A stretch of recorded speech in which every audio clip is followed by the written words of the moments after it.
Hey guys, we're doing a belt tensioner arm, tensioner pulley, and the two idlers up here as well as the belt. This is a 2010 ML350. This will be same for some other years as well if someone can leave it in the comments. We'll need an E12 and E14. Make sure you use the Torx sockets, not the regular 6-point, because those will fit, but they will cause some damage like whoever did this before.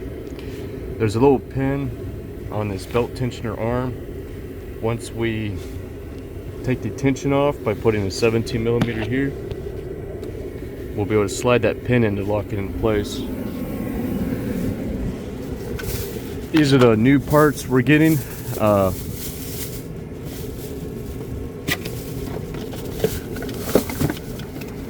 show you this new arm so you can see the configuration.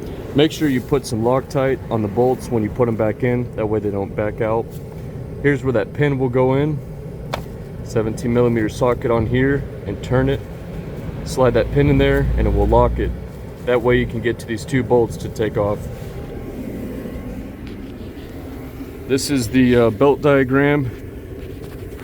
Not sure how well you can see that, but you got it going around your alternator.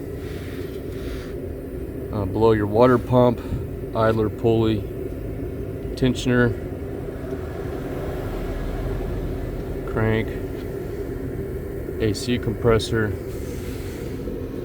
I'm gonna be right back. Okay. Over your power steering, above your idler, and back to your alternator.